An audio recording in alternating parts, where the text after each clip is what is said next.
Hello, ഓണവിഭവങ്ങൾ part 2. നമ്മൾ നാരങ്ങ അച്ചാറാണ് വയ്ക്കാൻ പോകുന്നത്. അപ്പം മാതള നാരങ്ങ അച്ചാർ പച്ചമുളകും ഉപ്പും ചേർത്ത് തിരുമ്മി വെച്ചിട്ടുണ്ട്. അപ്പോൾ അമ്മൂമ്മയാണ് പതിവ് പോലെ നമുക്ക് അരിഞ്ഞ് തന്നിട്ടുള്ളത്. പുറന്തോട് ചെത്തി കളഞ്ഞ ശേഷം ചെറുതായിട്ട് അരിഞ്ഞെടുക്കാം. അതിലേക്ക് ചേർക്കാനായിട്ട് ഒരു 10-15 വെളുത്തുള്ളി അത് നന്നായിട്ടൊന്ന് ചതച്ചെടുത്തിട്ടുണ്ട്. അതിനുശേഷം നമുക്ക് ചീനച്ചട്ടി അടുപ്പിലേക്ക് വെച്ച് നല്ലെണ്ണ ഒഴിക്കാം. അപ്പോൾ പതിവ് പോലെ ഇന്നും പാചകം അമ്മായിയമ്മയാണ് ഷെഫ്. അപ്പോൾ അമ്മ അതിലേക്ക് നല്ലെണ്ണ ഒഴിക്കുന്നുണ്ട്. ഒരു 2 ടേബിൾ സ്പൂൺ നല്ലെണ്ണ.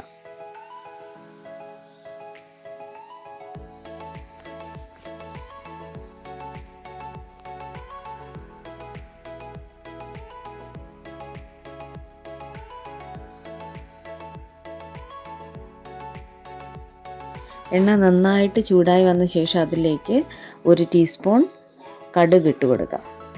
കടുക് നന്നായിട്ടൊന്ന് പൊട്ടി വന്ന ശേഷം അതിലേക്ക് വറ്റൽമുളകും കരിവേപ്പിലയും ചേർത്ത് ഒന്ന് വഴറ്റാം.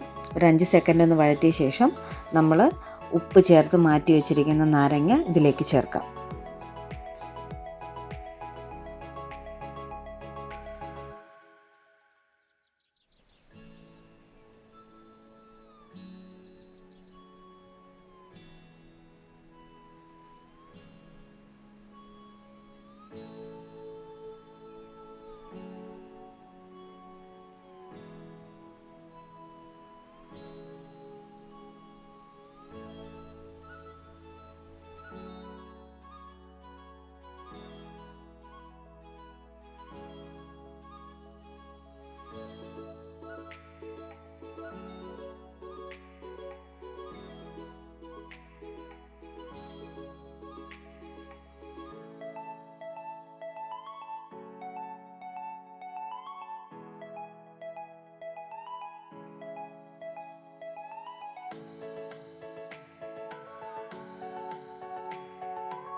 ഇപ്പോൾ എണ്ണയിലേക്ക് ഇത് ചേർത്ത ശേഷം നന്നായിട്ട് വഴറ്റി കൊടുക്കുക.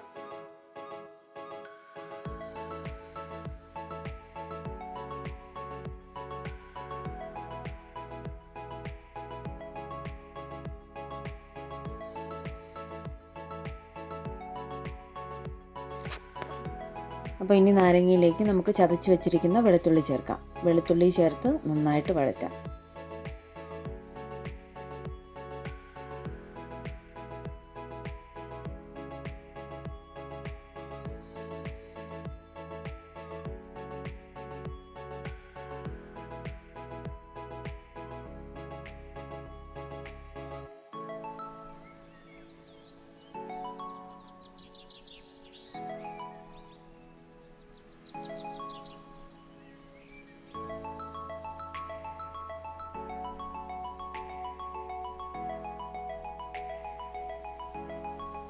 അപ്പോൾ നമ്മൾ എണ്ണയിൽ വഴറ്റുമ്പോൾ തന്നെ നമുക്ക് കായം ഇട്ട് കൊടുത്താൽ നമുക്ക് കായം ഇതിൽ തന്നെ കിടന്ന് അലിഞ്ഞ് കിട്ടും. അപ്പോൾ കുറച്ച് കായപ്പൊടി പിന്നീട് ചേർക്കുന്നുണ്ട്. അപ്പോൾ അതിന് മുന്നേ ഒരു 2 നുള്ളു കായം ചേർക്കുന്നുണ്ട്. അത് ചേർത്ത് നന്നായിട്ടൊന്ന് വഴറ്റുക.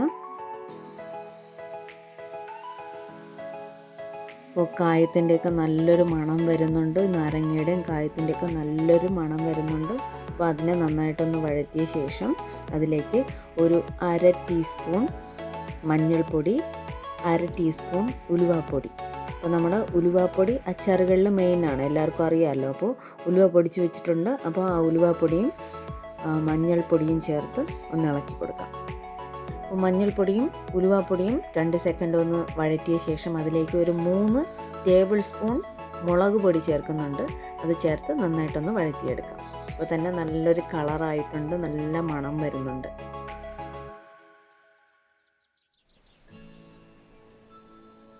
അപ്പോൾ മുളക് പൊടിയൊക്കെ ചേർത്ത് നന്നായിട്ടൊന്ന് വഴറ്റിയെടുത്ത ശേഷം അതിലേക്ക് നമുക്ക് കായപ്പൊടി ചേർത്ത് കൊടുക്കാം. ഒരു 1/4 ടീസ്പൂൺ കായപ്പൊടിയും പിന്നെ ആവശ്യത്തിന് ഉപ്പും ചേർക്കുന്നുണ്ട്. ചേർത്ത് നന്നായിട്ട് ഇളക്കാം.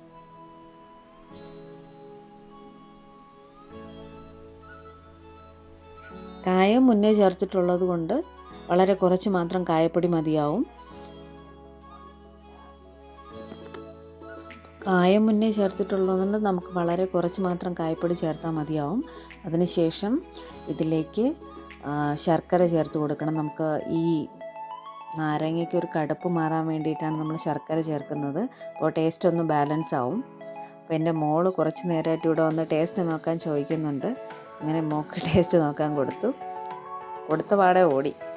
അപ്പോൾ നമ്മുടെ അച്ചാർ റെഡിയായി.